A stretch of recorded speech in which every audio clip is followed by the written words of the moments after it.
تبارك الذي نزل الفرقان على عبده ليكون للعالمين نذيرا. الرحيم. اللهم صل على محمد وعلى آل محمد كما صليت على إبراهيم وعلى آل إبراهيم إنك حميد مجيد. اللهم بارك على محمد وعلى آل محمد كما باركت على إبراهيم وعلى آل إبراهيم إنك حميد مجيد. د رسول الله صلی الله علیه وسلم د مصر د بادشاہ نه پس دا کسرا چې دا د فارس بادشاہ او په هغه زمانه کې دوه غټ غټ قوتونو طاقتونو روم ویلو او بل ته به فارس ویلو. لکه په دې زمانه کې به خلکو امریکا او روس یادولو، دقه شان په هغه زمانه کې فارس او روم دا دوه غټ غټ حکومتونو بادشاهۍ وي، او کسرا د دوی روم و دا فارس والا مشر چې دی دا کسرا و. کسرا د احدي نوم د خپل نوم پرویز و، او دا د هغې دا مجوسیان بت پرست خلک و، اهل کتاب نه و. چې کوم نن سبا ایران دی، د ایران دا پخوا به یې ورته کسرا ویلو، فارس به ورته ویلو، اوس ورته ایران ویلی کېږي. دا خطه او دا علاقه وه. نبی علیه السلام عبدالله ابن حذیفه هغه ته خط ورکړلو چې دا به کسرا الی عظیم فارس، هغه ته به دا خط رسی یوازې. هغه د الله پاک رسول حکم به صحابه کرامو منودلو. عبدالله چې کله روان شولو، نبی علیہ السلام ورته ویل کسرا بادشاہ ډېر متکبر او مغرور او ظالم دی، د مصر د بادشاہ غوندې به نماینده ډایرک نه پرېږدي، تر بحرین چې کوم بادشاہ دی د هغه ګورنر و، او هغه ته ولاړ شي به او د هغه په ترو باندې ملاقات وکړه. دی اول بحرین ته لاړو، د بحرین ګورنر ورته وویلو چې زه ته په خپله لاړ شه او زه ورته سوال جواب لیږم. نو د بحرین ګورنر ورته بیا سوال جواب د کسرا ته ولیږل چې دغه شان په حجاز کې یو سړی پیدا شوی دی چې هغه محمد نو هغه نوم دی صلی الله علیه وسلم، او خط هغه تا ته خط درلیږي، نو د هغه سره ملاقات وکړه. دا بادشاهان به یېرېدل د دغه نه ډېر زیات، ځکه شخصي حکومتونه وو. نو هغه په خپل وطن کې د ایمرجنسي اعلان وکړو چې څه چل دی، او ټول غټ غټ خلک یې راغونډ کړل. عبدالله چې کله ورسېدلو، نو دی دربار ته دننه نه پرېښودلو. بادشاه ورته اډر کړ دا به نه پرې خط راواله.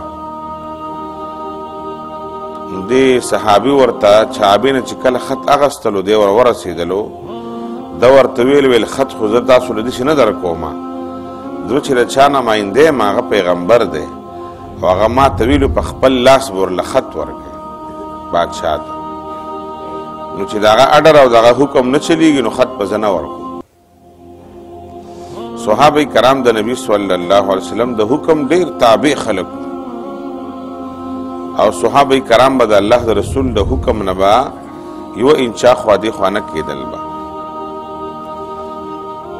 نو بادشاه ته خپلو پولیسو وویلو د هغه وینا داره چې ما ده چا رالیږلی یم، هغه ما ته په خپله به خط ورکوي، د هغه نماینده له به خط نه ورکوي. هغه وی راوی غواړئ. عبدالله ابن حذیفی دا حذافه د دې ساده کپړو کې د عربو به ساده ساده کپړې اچولې، او د قد په لحاظ سره ډېر کمزوری غوندې و. دی ورننوتلو ساده باده و داسې، او هغه له خط ورکړلو، هغه په ډېر کبر او غرور د نه خط واخیستلو. او چې خط کله کلاو کو په عربی کو دی په عربی نه پوهېدل د فارس خلک نو ترجمان راغوښت چې څوک په عربی په خط باندې پوهېدلو هغه خط کلاو کړلو خط چې ولوستلو نو لیکلي په خط کې چې بسم الله الرحمن الرحیم من محمد رسول الله الى کسرا عظیم الى کسرا عظیم فارس او دای ویل چې د محمد چې د رسول الله صلی الله علیه وسلم دی دا هغه طرف نه کسرا چې دا فارس مشر دی هغه طرف ته خط دی او بیا ورته دعوت ورکړو په دې خط کې چې زه دعوت در کوم تا ته چې ته اسلام طرف ته راشه او د الله توحید ومنه او گواهی ورکړه چې نشته حقدار د بندګۍ مګر الله دی او محمد صلی الله علیه وسلم د الله رسول دی او بیا ورته وویلو که تا ایمان را راوړلو د ټولو مجوسیانو ګناه به ستا په غاړه باندې که ځکه ته د مجوسیانو مشر یې بادشاه پسې خلک رواني نو که تا اسلام را نه وړلو مسلمان نه شوې د ټول قوم مجوسیانو مجرم به هم ته یې د دوی د ګناه د کفر ذمهوار به هم ته یې او په دې کې هغه آیات ولنو چې یا اهل الکتاب تعالو ځکه چې دا کتابي نه و دا مجوسی و دا مشرک خلق و ځکه نبی علیہ السلام ته کتاب د آیاتونو حواله نه ورکړي بلکې د ایمان دعوت یې ورکړلو ورته که قبول دې نه کړلو د ټول قوم ممته ذمهوار دا خط په دې ترتیب باندې و خو چې کله خط ترجمان لوستل شروع کړل او ویل چې من محمد رسول الله الى کسرا عظیم فارس فورا داغه نه خط واغسو وشلولو فورا خط وشلولو او ډېر په غوسه کې شولو ما ته چې وځه خلکو ته دا وباسئ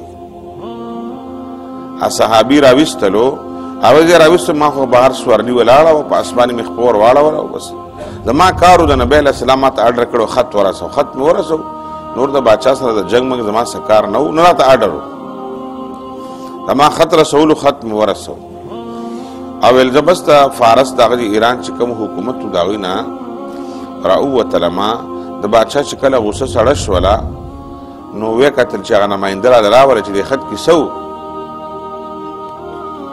ویل زما تالاش خلکو وکړل زه خو د دوی د حدودو نه راوتی وم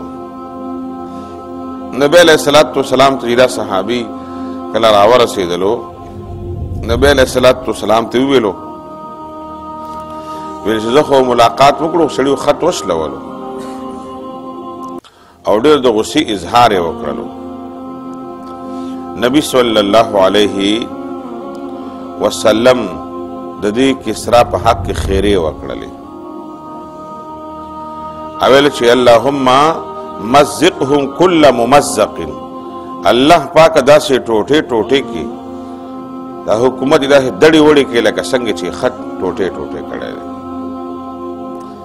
زموږ د معاشرې ځینې خلک ناپوه خلک وي هغوی نبی علیه السلام چاته خیري نه دي کړي بلې خبر لږ ځان پوهه کول پکار دی نبی علیه السلام مسلمانانو ته خیري نه دي کړي خپلو بچو ته یې نه دي کړي بیبیانو ته یې نه دي کړي مسلمانانو ته یې نه دي کړي کفر ته یې خیري کړي دي کافرانو په حق کې بددعایي کړې ده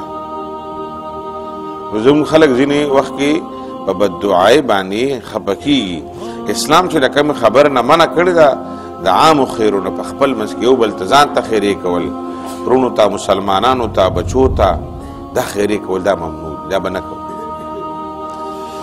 نبی علیه الصلاة والسلام کافرو ته خیرې کړې باقاعده قنوت نازله ویلي دي نبی علیه السلام د سحر په دې مانځه کې په دویم رکعت کې چې کله مسلمانانو به سخت رال او جنګونه به شو نبی علیه السلام د سحر په دې مانځه کې د دویم رکعت کې چې کله رکوع وکړله او د رکوع نه پس به بیا ښکته راتلو سجدې له خو بیا به ودرېدلو لاسونه به یې پورته کړل او بیا به یې د الله پاک نه مدد هم غوښتلو د کفر ذلت به یې هم غوښتلو ته قنوت نازله وایي اوس هم سنت طریقه داره چې په مسلمانانو باندې کله تکلیف او مصیبت او مشکل چې واشي قنوت نازله به اوس هم سنت طریقه ده داسې و چې نبي صلی الله علیه وسلم خیرې وکړلې چې اللهم مزقهم کل ممزق الله پاک داسې ټوټې ټوټې کې دا حکومت او دی لکه څنګه چې د خټ ټوټې ټوټې کړی دی. بهرحال نبی صلی الله علیه وسلم خو نور به څه کړي؟ بادشاه چې دی د کسرا بادشاه، کسرا دا چې د فارس بادشاه و، د یمن کې د گورنر و، د یمن بادشاه د گورنر و، او دا د یمن ته په څه طریقه مجوسیان راننوتي و، د علاقه د عربو دا راغلي و هلته، او په هغې کې د مجوسیانو باقاعده حکومت هلته جوړ و. په هغه حکومت کې د هغه نماینده و گورنر و، په خپله بادشاه مو خو د حکومت و او دی گورنر و. گورنر ته خط راولېږلو چې په حجاز کې کوم سړي ما ته خط رالیږلی دی، هغه پسې 2 کسان ولېږه او ګریبتار یې کړه او مال یې راوراوله. په نبي علیه السلام پسې ورنټ ګریبتاري ایشو کړله. د یمن بادشاه ته چې خط راغی، هغه فوراً 2 کسان راولېږل، د پورس کسان یو، او اډر یې وله ورکړلو، ورته دا زر فوراً ګریبتار کړي مال یمن ته راولئ. دوی ته بیا مدینه منوره نه وه معلومه، نبی علیه السلام په مدینه کې پاتې کېدلو. طایف ته چې کله په طایف کې تپوس وکړلو، دا سړی چېرته دی؟ د مکې نه تاجران تلل شام ته، هغو ته ورته ویل تاسو سره څه کار دی؟ هغې ورنټې ګریبتاري ده پسې وی د کسرا او د پارس بادشاه ویلي دي چې ویلې شئ مال یې راولئ. موږ د یمن بادشاه رالیږلي وو، ګریبتاری او بوزوي. عربیان ډېر خوشحاله شو، دا د مکې خلک زه د غم نه به خلاص شو، ځکه چې زموږ خو ټول عمر د سره جنګونه منګونه شو، موږ خو راقابونه کړلی شولو. خو ځه کله چې دا راشي او دی هغه ورته وایي څه به کوي چې وجني که نه. ښه لاره یې ورته ښه په خوشحالۍ باندې وښودله. دا کسان مدینې منورې ته بیا ورسېدل، او دا کسان چې کله بیا تاجران راغلل مدینې ته، تجار په مکې ته، مکې کې خلکو ته ویل خوشخبري ابشرو، یې خوشخبري واورئ. خلکو ویل څه خوشخبري ده؟ ویل د فارس بادشاه کسرا په محمد صلی الله علیه وسلم پسې خلک رالیږلي ګریبتاری بړکۍ به په مکه معظمه کې خوشحالیانې شوې، مبارکبادیانې شولې. چې موږ خو ورته څه ونه کړی ویلی شو د فارس بادشاه، خو ځکه په هغه زمانه کې دا ډېر زورور خلک، لکه امریکا چې په سړي پسې ورنډې ګریبتاري شوی، لکه امریکې اډر دی چې ګریبتار یې کوي مال راولئ. نو د یمن بادشاه هم سم د پاکستان بشانې حکومت و، چې هغه کسرا څوک غوښتل هم وله ورکول، ویلې ګریبتاروئ. اوس هم چې امریکا څوک غواړي وله ورکوئ، نسئ ورکوئ ورله. دا کفر یو شان، الکفر ملت واحده، دا یو خلق دی بس. بهرحال دوی نه نبی علیه السلام ته را دواړه کسان ورسېد، تپوس یې وکړو مدینه کې د محمد صلی الله علیه وسلم. خلکو ورته وښودلو ویل دغه دی. نبی علیه السلام سره ملاقات وکړو، څنګه یمن بادشاه را لیږلي وو، د کسرا بادشاه اډر دی چې ویې نه شئ ګریبتار یې کړی رایولی راله. دا دواړه چې کوم کسان وو که نه، دوی ګیرې خرولې. نبی علیه السلام ورته ویل که ویل دا ګیرې ولې خروئ؟ نو دې دواړو ورته وویل ویل دا خو زموږ د بادشاه اډر دی. د مجوسیانو دا طریقه وه چې مجوسیانو په حکومت کې د بادشاه نه واله تر لاندې پورې ټولو خلکو به ګیرې خرولې به، دا د هغوی یوه طریقه وه. نبی علیه السلام دا خو تاسو ډېر غلط کار کوئ که نه، د الله په خلقت کې تاسو تبدیلي کوئ. هغه وایي چې د بادشاه اډر دی. نو دا د ګیرو خرول مجوسیانو کې دا چې کوم ایرانیانو په دې خلکو کې دا ګیره خرولو، او د لوط علیه السلام په قوم کې ګیره خرولو. د لوط علیه السلام قوم هم ګیره خروله، او کوم دا خباثت و.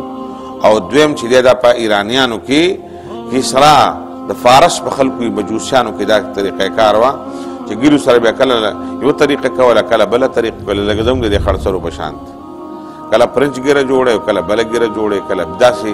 او ډرامو والا خو د خدای غر کړي دي، ډرامو والا خدا د نبي صلی الله علیه وسلم سنت دي.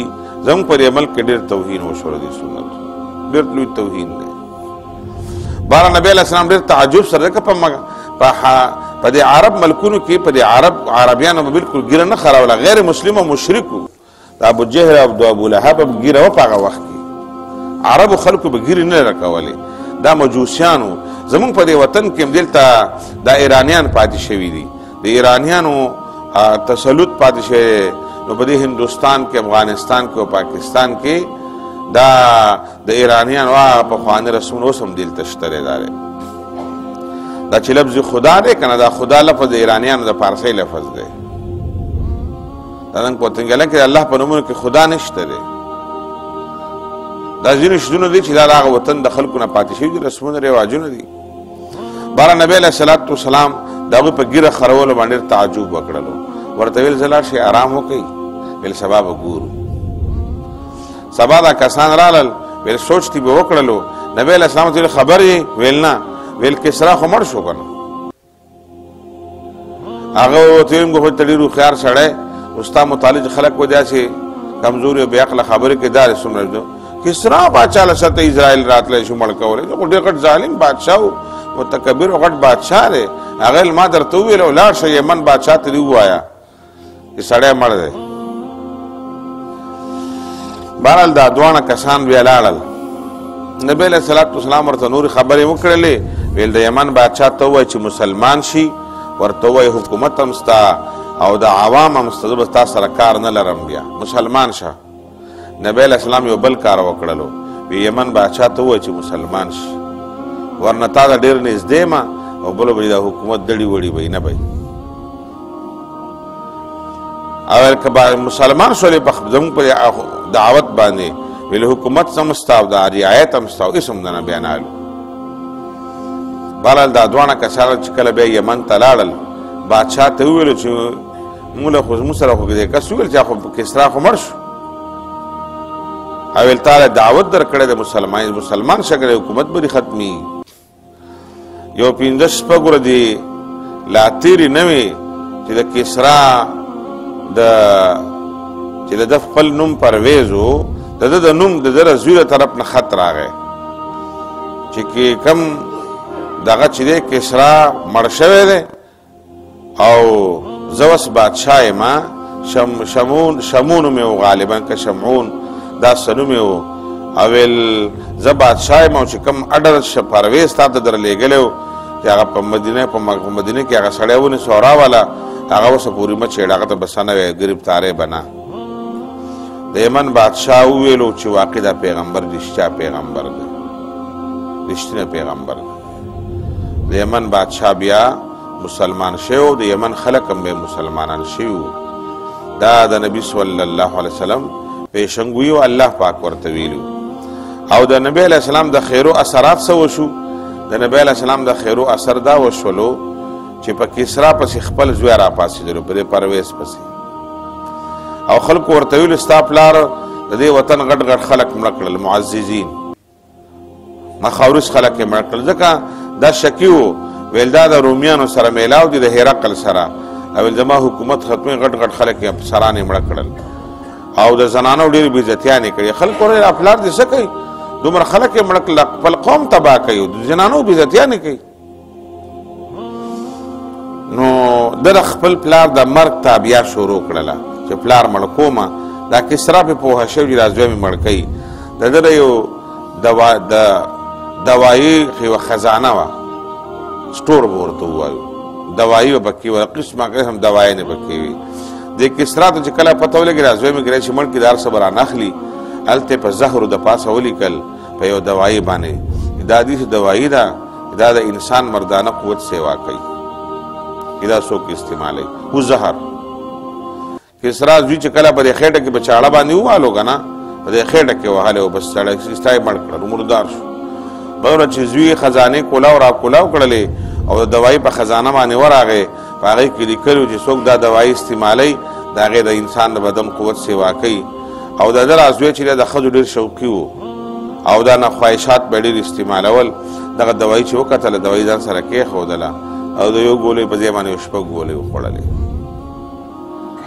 او 6 میاشتو کې دننه زوی هم مردار شو په خپل زهرو باندې. اللهم مزقهم كل ممزق. دا الله رسول ویلو خدایا ټوټې ټوټې کې ویلو. ویل څنګه چې خټ پلار هم لاړو او زوی هم لاړلو، لور یې پاتې شوه. نو خلکو یې لور مشره کړله. د کسرا بادشاه لو پرویز لور چې دا بیا د فارس حکمرانه شوله. نبی علیه السلام ته چې کله اطلاع راغله د فارس حکمران خدش ولا ویل د بخاری حدیث ته چې لا یفلح قوم ولوا امرهم امراه. نبی علیہ السلام فرمایلا قوم به هیڅ کله ګټه ونه کی د قوم چې مشره ښځه ویلو. نبی علیہ السلام دا پاک بخاری حدیث دی. جو تاریخ کې کتابونه سړی ګوري سړی به دا پاکستان ګوري موږ خصم پاکستان ویا موږ باندې هم یو بې نظیره راغلی وه. مولیانو چغې مغې والې خو چا خو اوټونه خو له خلکو ورکړي وو که نه علما اوټونه ګټلي دي. موږ د خپل شیخان میخان وګورو که نه سیاست کې هم ګوتې نه اوټونه موټونه نه کوو نور خلک ور وځي خلک را باندې ظالمان راولي هغه شیخان به کورونو کې ناست ځان ازبرګان جوړ کړي. نبی علیہ الصلوۃ والسلام فرمایل ویل داسې قوم به چېرته ګټه وکړي چې ټول اختیار یې ښځو سره وي.